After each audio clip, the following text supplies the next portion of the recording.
Coming up on Cronkite News, meet the Arizona mother concerned about the future of her son with autism and the help they've received.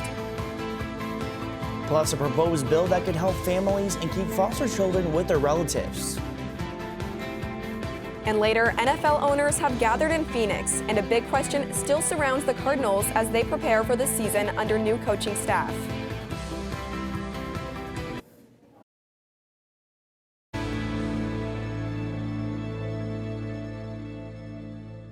Good evening and welcome to Cronkite News on Arizona PBS. I'm Maria Stobbs. And I'm Connor McGill. Thank you for joining us. The Arizona Senate proposed a bill to financially assist kinship foster families. Cronkite News reporter Madison Perales tells us how much this bill could assist families and keep foster children with their relatives. Kinship families take care of their relatives that were put in the foster system.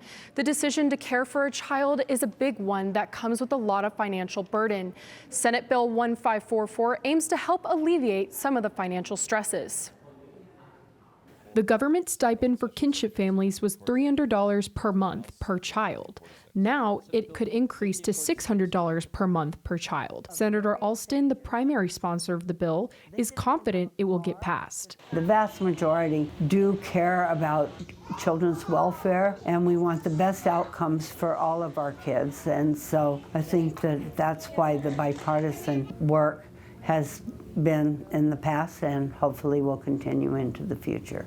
Since it's a bipartisan bill, a lot of Arizona's citizens and groups are for it. I'm certainly not going to be critical in any way, shape, or form, and in fact, I'm grateful to Senator Alston for introducing this legislation to build on what's happened last year and in a really substantial way.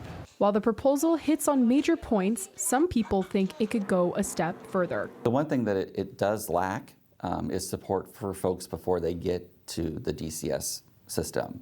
If kinship foster parents are unlicensed, they don't get government assistance, but if they want additional support and resources, they then could become a fully licensed foster home. The bill increases foster children's chances of being with family, which poses many positives for them.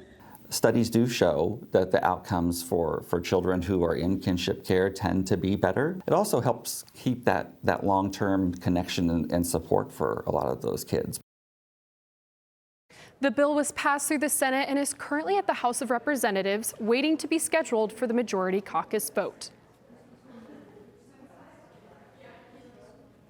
President Biden kicked off his Invest in America tour today. The president is making the 3-week tour to highlight legislation that has passed during his administration. The president visited a semiconductor factory in Durham, North Carolina today. Biden says his legislation is responsible for bringing $435 billion in private investments to communities all over this country, including right here in Arizona. We're no longer going to have to wait for product from other countries. You're going to have access to what we do, but we're going to have the supply chain start in America, building a clean energy future made in America. A new study sheds light on an individual housing crisis for those with neurodiversities. Those are people whose brains function differently because of autism or dyslexia, for example, and their housing needs can be different than the general population. I spoke with one family that has found help. As a mother of a child with autism, Michelle Hendry feared what would happen to her son if she was no longer around. I thought he was going to be with us forever. I thought he was, going to live out all his days with us, which kind of scared me because what happens when my husband and I pass away? Now, her son is 31. He's living on his own in an affordable housing community operated by the Foundation for Senior Living. I've been here since the day this place opened. But the journey isn't easy. It can be a little bit scary at times. Only a few properties are designed for people with neurodiversities. Will had specific needs when looking for housing. Somewhere quiet, somewhere and people are friendly. A First Place Arizona report reveals the lack of affordability options for the neurodiverse population. There are none in this community that are specific to people with intellectual and developmental disabilities, other than these small projects that we've done with the Foundation for Senior Living. And those account to about 10 apartments. To live in the Phoenix metropolitan area last year, a person needed to earn over $43,000 a year or work 66 hours a week at minimum wage to afford a one-bed apartment. And despite a desire to work, Only about 25% of adults with any disability are employed in Maricopa County. Individuals with neurodiversities have a desire to live with other folks, to be part of the community. They need to be supported to do that. Chase Field, where the Arizona Diamondbacks play, seats nearly 50,000 people. And according to the report, the population of people with intellectual or developmental disabilities in Arizona is 3 times the capacity of the stadium. What we heard over and over from our respondents was that they want a neuro-inclusive plans community. First Place offers supportive housing for adults with neurodiversities and a transitional academy for adults with autism to learn how to live independently. Will was one of the first graduates from the academy.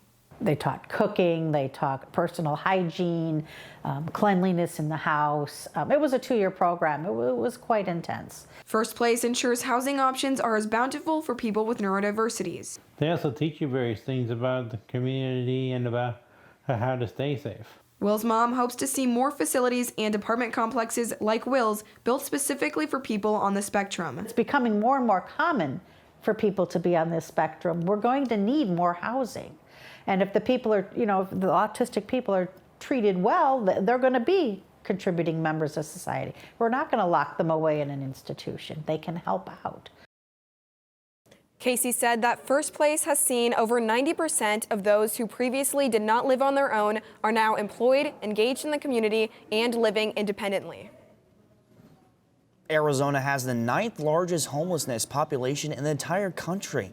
And encampments that are specifically in Phoenix raised concern within legislature. Cronkite News reporter Tabitha Bland is live with more information. A judge ruled yesterday that a large encampment, also known as the Zone, is a public nuisance, located just blocks away from the Capitol building with a population of about 1,000 homeless. It has been affecting surrounding businesses. Those business owners sued the city of Phoenix. Court documents say that the city intentionally stopped enforcement in the zone. This is because the city does not have enough shelter beds for the number of people that need them. Cronkite News spoke with Senator Ana Hernandez a few weeks ago. She said that she thinks that the bill is written without compassion. She feels that it does not identify the reason behind why people are struggling. Following the judge's ruling in favor of the businesses, the city of Phoenix has until July 10th to demonstrate compliance and to clean up the encampment. The city has not yet specified what their plan is to clean up the encampment. So it is unclear what the people living there are going to do or be relocated to. Cronkite News in Phoenix, Tabitha Bland. The Consumer Confidence Index rose slightly this month. And according to the Conference Board, the confidence index now stands at 104.2 compared to 103.4 last month. Interestingly, the poll was conducted a few days after the collapse of Silicon Valley Bank. And despite the good news this month, the index is still a little below last year's average. Cities across the country are testing out a new way for you to cross a street. All-pedestrian crosswalks exist across the globe and are becoming more popular in the Valley. Coming up, I'll tell you what cities in Arizona have implemented these sidewalks and if they're making the community a safer place. And did you find yourself wearing a jacket this morning just for it to be way too hot for that extra layer this afternoon? Well, we'll have your forecast coming up so you can be prepared for the rest of the week.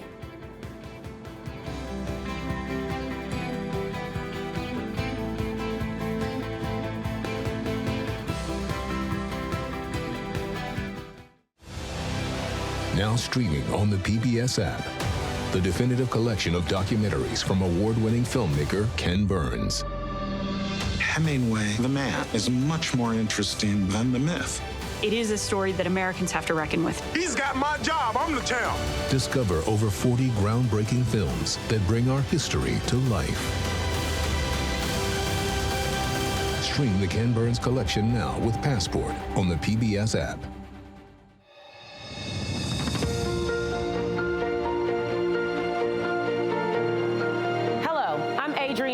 Bell, General Manager of Arizona PBS. We've got so much going on here at the station. I'm Catherine Anaya. I'm Alberto Rios. I'm Chef Mark Tarbell. I'm Ted Simons. We want everyone to know that their Arizona connection starts right here at Arizona PBS. For over the past 60 years, Arizona PBS has told incredible stories of Arizona's distinctive people. We got to start being more vulnerable with each other. What I love most about being a Latina woman is the passion and drive that I feel. Beautiful landscapes and treasured history. We're doing something that benefits the community. Good evening and welcome to Horizonte. Welcome to Check Please Arizona. Welcome to the U.S. Senate debate. The recipient of the Emmy is Arizona PBS.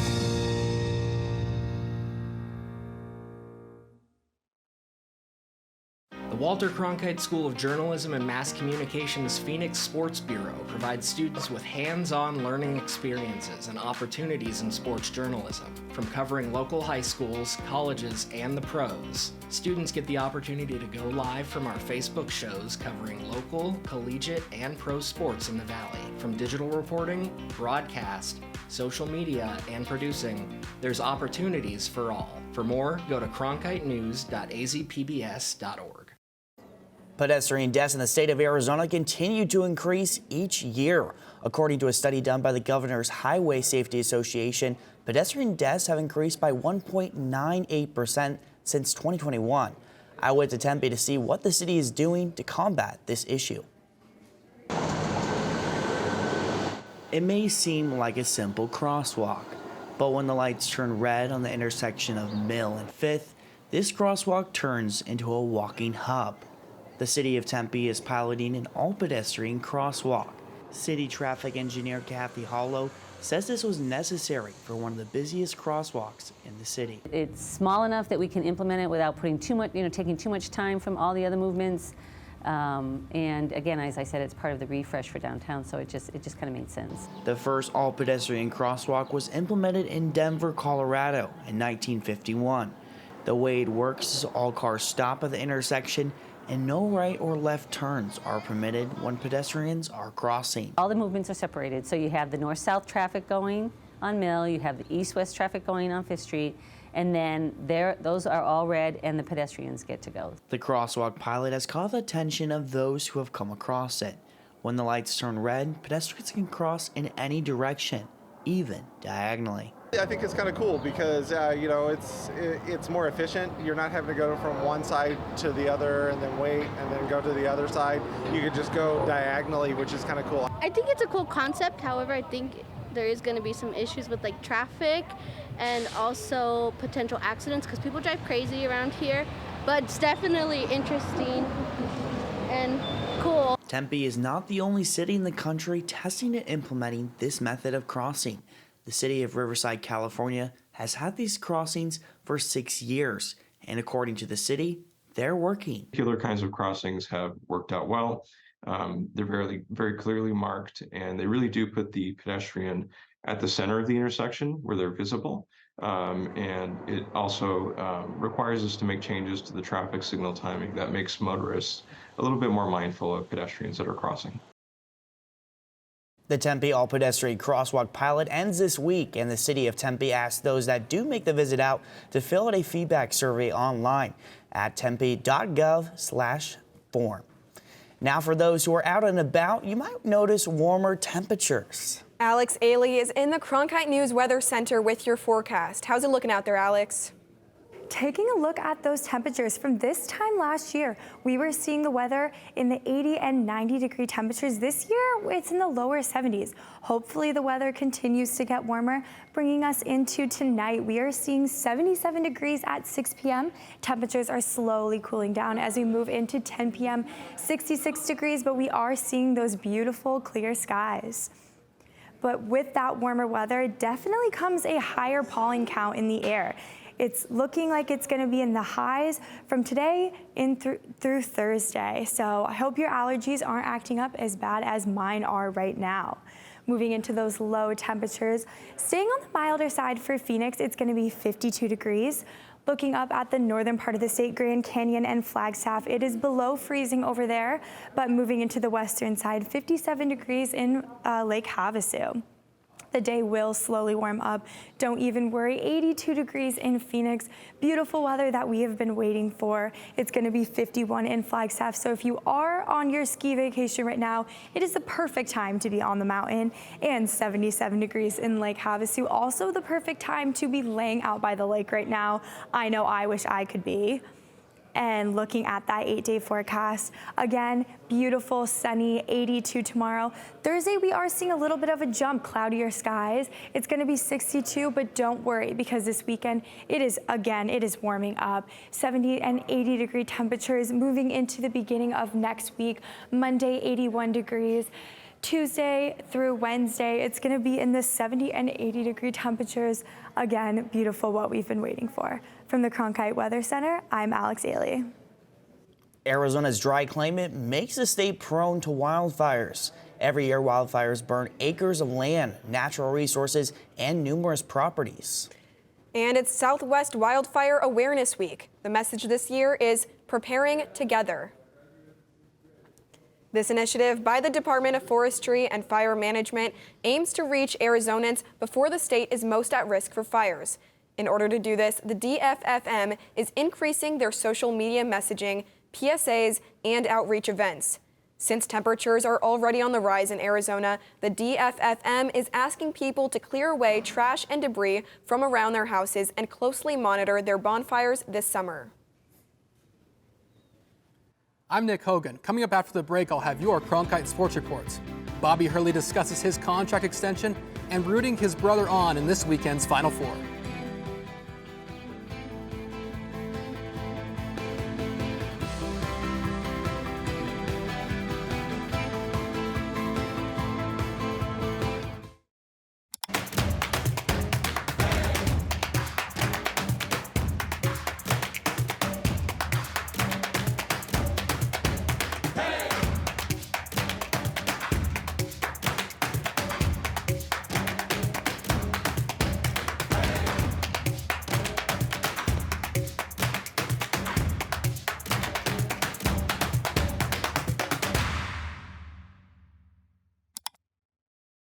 When you support Arizona PBS, you plant a seed.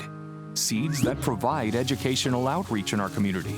Seeds that put our digital resources to work. Seeds that foster the trusted news coverage you expect from PBS. And seeds that continue the amazing PBS programs you love. But our garden can't keep growing without your support. Visit our website to see all the ways you can help our garden grow. Plant a seed with Arizona PBS today. My heart is racing right now. Fasten your seatbelt. You're uncovering the truth. These are consequential things. Yeah. Oh, look at everybody. I feel the presence of all these people. I've got history. No. I wish my mom could be here to see this. Amazing. It's like the most vital stuff, right? Tuesdays on Arizona PBS.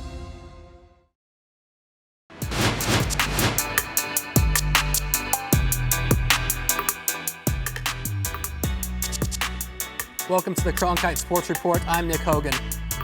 Day 2 of NFL annual meetings took place today at the Arizona Biltmore. NFC coaches spoke, including Cardinals head coach Jonathan Gannon. As Cronkite News reporter Olivia Eisenhower reports, one of the biggest questions on the table is, will wide receiver DeAndre Hopkins remain in Phoenix? Arizona Cardinals head coach Jonathan Gannon spoke to the media for over 30 minutes ahead of day 2 of the NFL annual meetings right here at the Arizona Biltmore. He addressed DeAndre Hopkins in a report that came out Monday night that he now had permission to speak to other teams in the midst of free agency. You don't win any games in free agency, I know that. Yeah, I feel really good about the pieces that we added. We had a very clear vision of why we added them, and we know why, they know why they're coming here, which is huge to me. They know their role and what we're gonna ask them to do and how we're gonna ask them to fit in, and I'm excited to get to work with those guys. The 30-year-old, who was once the highest paid receiver in the NFL, has a non-guaranteed compensation package of $19.45 million in 2023. Despite the reports, Gannon is ready to move forward with his team. I mean, right now I'm operating under the premise that Hop's our starting X, and people are going to have to defend him. So, you know, that's probably a better question for Monty. But, he's been great, and I'm looking forward to getting to work with him too. So if everyone has a jersey right now, I'm looking forward to coaching and fitting them all in together.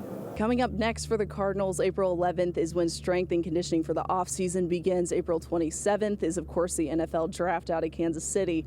And then May 22nd is when voluntary OTAs begin. Reporting from Phoenix, Olivia Eisenhower, Cronkite Sports.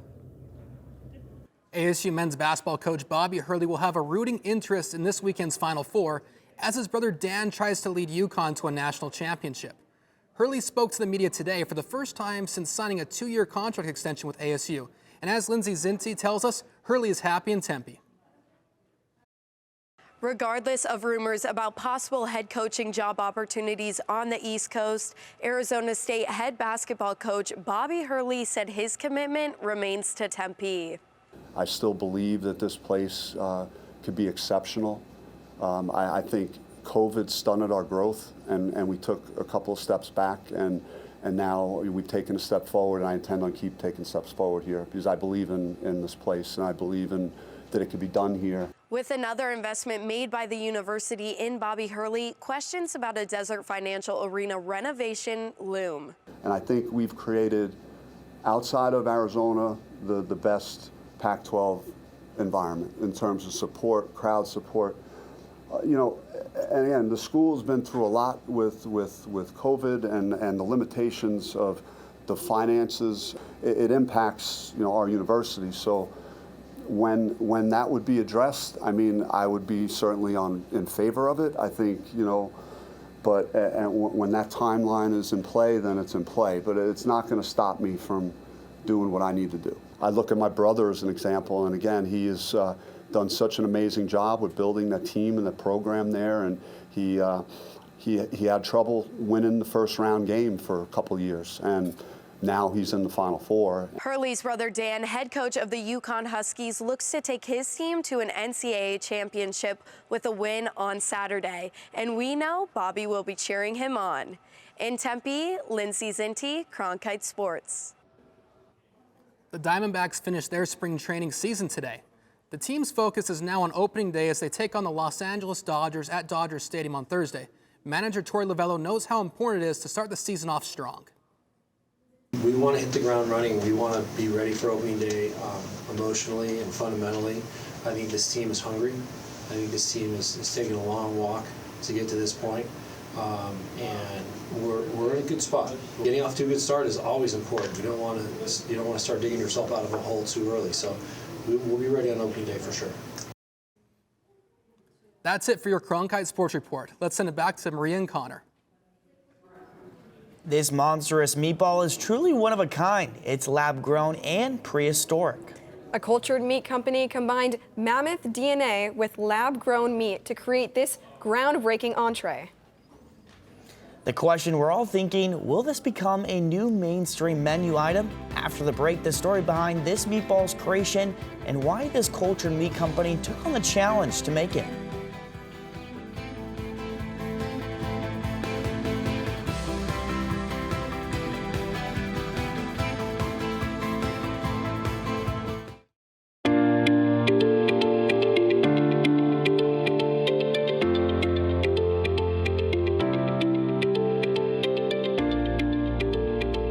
The weather around Phoenix is just beautiful today. Let's take a look at the weather around the valley. Thank you for joining us for the special edition of Cronkite News. Here are the top stories that we're tracking today at noon. Some of the best players for their program. Stream the best of PBS on any device with the PBS Video app. All your favorite drama, history, science, news, and documentaries, all in one place. Watch your PBS station live or catch up on the shows you missed. Discover new favorites from PBS and locally produced shows from your station. Sign in and start streaming today. Now on Passport. What are you looking for in your life? There's an important story that needs to be told. Is it a sense of your own destiny? Choose your story. Try to help create change in some way. It's a beautiful thing. Not very many people get to see. Once you come into the neighborhood, you are a part of the family. You can be a good person or a bad person. It's your choice. Stop complaining and go actually do something. Now you can stream even more documentaries with Passport on the PBS Video app.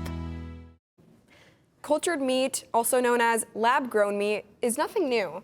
However, an Australian cultured meat startup called Vow is going above and beyond to bring attention to the industry. Vow's recent stunt was the creation of a mammoth-based meatball. They use mammoth DNA sequences that have been recorded by scientists since finding tissue and fur in the icy Arctic. Though there is some mammoth DNA within the meatball, Vow stated it's made mostly of their lab-made lamb. Though some foodies might be anxious to try this unique meal, Vow has made it clear that even they won't be tasting it. They don't know what sort of reaction our modern bodies might have to the prehistoric protein. The meatball will be added to a science and medicine museum in the Netherlands in hopes that more people will learn about cultured meat and the positive impact it could have on the environment. Well, that sounds like a very interesting meatball, but I don't know if I would eat it, Maria. That's it for Cronkite News tonight. Thanks for joining us. For top Arizona stories anytime, go to cronkitenews.azpbs.org.